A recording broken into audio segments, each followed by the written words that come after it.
Hey there, it's Chris from Motorcycling Kiwi Style and thanks for tuning in. Today we're going to talk about project motorcycles, namely 11 tips you should follow if you're considering your project motorcycle. Now, I could talk about those 11, but first and foremost, I have to say, do your research. Figure out what it is about the bike that you really need to know. Think about the Honda VF750Fs back in 1983 where they had oiling problems for the camshafts. Think about the early 80s Suzukis which had rectifier problems. I could go on and on and on. The Yamahas from the 70s which had issues with camshafts like the XS500s and the like. Second gears which go on FJ1100s. Research. Join the forums, Facebook pages. I did this when I did the Suzuki Bandit and the RG250 and I learned so much about them. But that's the one tip I could say. So, on to the 11 tips. Enjoy!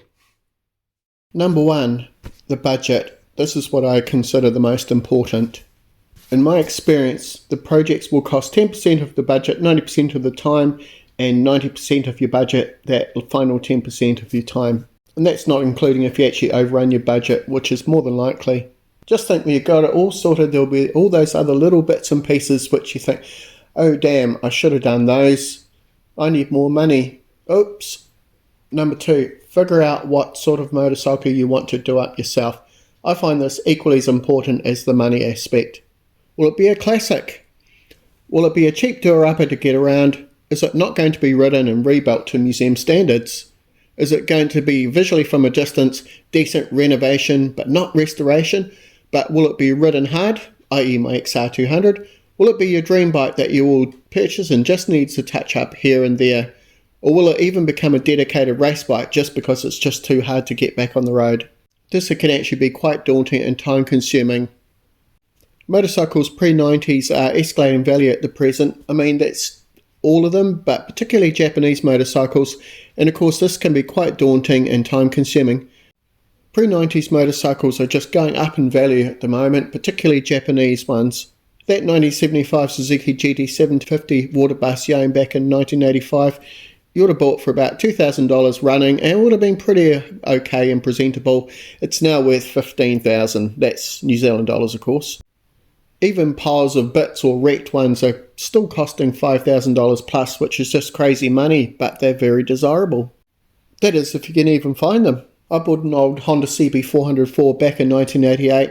It was pretty rough. It cost me $500. Half the time it ran on 3 and 2 cylinders, particularly in the rain, which was quite common back then. But just try and find an engine for one of those for $800 nowadays. Yeah, good luck. What I'm saying is be clear with what you actually want. Number 3 is research. Now, I mentioned this earlier, but it's super important. You found your project bike you want to buy. Now, do a list of the parts it will need and check if you can actually source these bits. New, old, stock, replicas, or even good condition second-hand bits. In some instances, even 1980s Japanese parts are just not available anymore. No longer made, and even on eBay are just expensive. You may even find that cost of getting these parts now exceeds the value of your motorcycle, so you really have to weigh that up. Do you really want it that much? Number 4, forks. Now you're thinking, what the hell is he going on about? But you've settled on your bike. Now take a top tip from me. I always do when I'm looking at buying. Inspect the chrome on the front forks. The reason I say this is that a few pits and rust spots, these can wear out newly replaced fork seals almost instantaneously. Don't ask me how I know. I do know actually. If decent second-hand forks are hard to find, hard chroming is necessary to fix all the existing bits, but they can be quite costly, unless you know someone, of course. I bought an 89 Kawasaki ZX-10 many years ago. It was in pretty good condition, but didn't run. I actually got it going. It was just the carburetors. But I noticed the nicks and bits on the forks and the fork legs. I sanded these out with very fine wet and dry and polish. It took the chroming out and dulled it a bit. Well, it was usable, but didn't look awesome. The fix worked. Number 5, 2-stroke bottom ends. Now, I'm not being rude and crude here. I'm actually talking about crank seals. Now, these quite often perish when a 2-stroke's been sitting around for quite a while. The result will be the bike will just run poorly and will smoke excessively.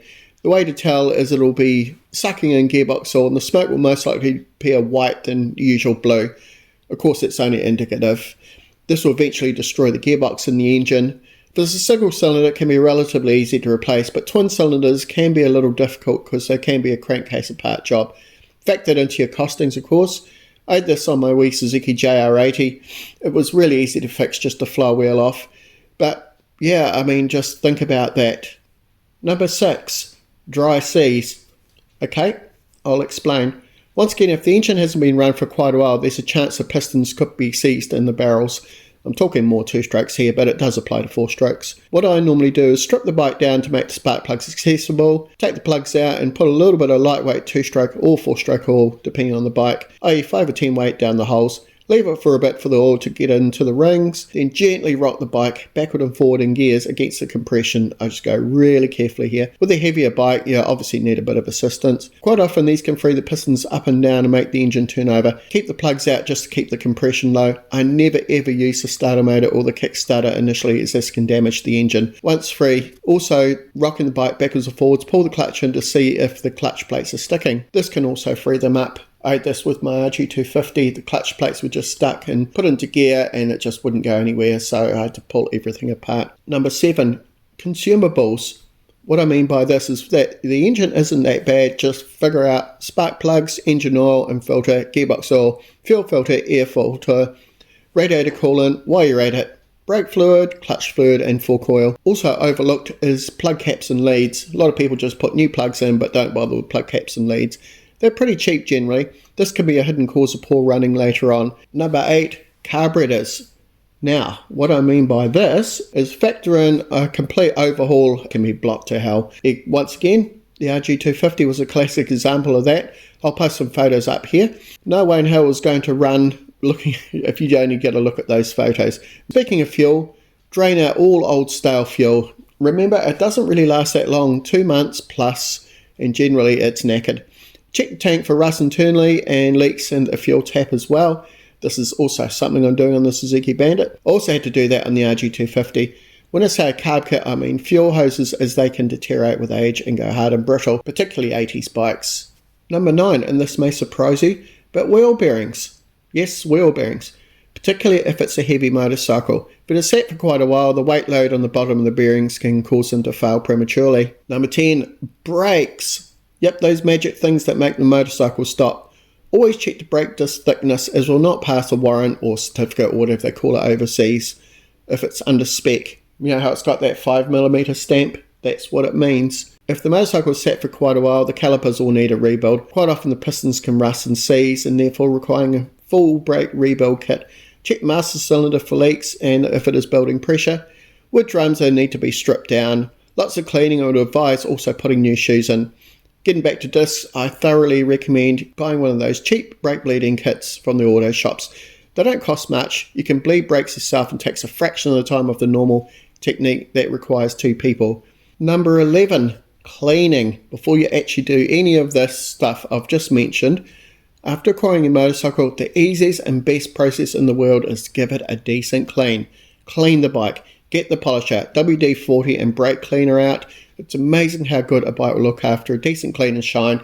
Also, you can find hidden stuff that you think, oh, okay, I've got to fix that. I didn't see that before on this big cake of mud and oil. There's plenty more I could share, but that's it for now. And also just remember, this is my opinions brought on my experiences. Thanks for watching. I hope you really enjoyed that. Tell me what you think. Those 11 tips are totally relevant. If there's any others that you reckon would be really cool to share. Always wanting to know other people's opinions and feedback. I myself really enjoy project motorcycles. Wait, till next time, stay safe. See you again out on the road.